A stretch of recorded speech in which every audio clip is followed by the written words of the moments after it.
কাল একটা ননদের বিয়ে, তাই আজ বিকালে ননদকে মেহেন্দি পরাতে এলাম। তোমরা তো জানোই আমি তেমন একটা মেহেন্দি পরাতে পারি না, তবে কাজ চালানোর মতো পারি। তার উপর সন্ধে হয়ে আসছিল, তাই যা মনে এসেছে পরিয়ে গেছি।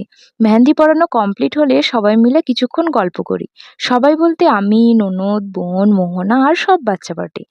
দিন মোহনা নিয়ে আসে এই বিরিয়ানির গোটা মশলাগুলো, যেগুলো হালকা ভেজে মিক্সিতে গুঁড়ো করতে বলেছে, কারণ কাল হবে বিরিয়ানি। তো যেই কথা সেই কাজ, আমি মশলা ভাজতে বসলাম আর একদিকে বোনকে বললাম এগুলো ভেঙে দিতে। বোন আবার আল্লু অর্জুনের বিরাট ফ্যান, তাই বলছে একটা এলাচ দাও তো, পুষ্পার মতো খেয়ে দেখি। দেন এলাচ খেতে খেতে পুষ্পাওয়ালা পোজও মেরে দিল। আমার মশলা ভাজা কমপ্লিট হলে এগুলো নিয়ে যাই মিক্সারে গুঁড়ো করতে আমাদের বাড়ি। গিয়ে দেখি আমার স্টুডেন্টরা পড়তে আসতে শুরু করেছে, তো তাড়াতাড়ি কাজে লেগে যাই এবং কাজ সেরে মশলা দিতে যাই বিয়ে বাড়িতে। বাট ওরা বললো যে মশলাটা চালুনিতে চালিয়ে নিয়ে আবার যেগুলো বাকি থাকবে সেগুলো আবার গুঁড়ো করতে। তাই ওদের কথা মতো তাই শুরু করলাম। একবার চেলে নিচ্ছি, আবার গুঁড়ো করছি। এই কাজ শেষ হতে হতে আমার সমস্ত স্টুডেন্টরা পড়তে এসে গেছে। তাই তাড়াতাড়ি বিয়েবাড়িতে মশলা দিতে গিয়ে দেখি এখানে আবার সবাই আদা রসুন ছিলতে বসেছে। তারপর টিউশন পড়িয়ে ছুটি দিয়ে বাড়ির বাচ্চাদের মেহেন্দি পরিয়ে দিই। ওদের আন্টির বিয়ে বলে কথা।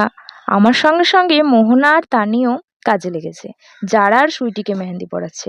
এখন আমার কিছু স্টুডেন্ট বাকি আছে বাড়ি যেতে, ওদেরকে এখনো নিতে আসেনি, তাই ওরাও বসে আছে আর মারিয়াম একদিকে খাচ্ছে।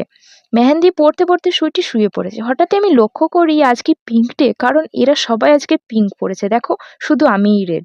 তো চলো দেখা হচ্ছে নেক্সট ভিডিওতে, তাই চ্যানেলটা সাবস্ক্রাইব করতে ভুলো না। Thanks for watching.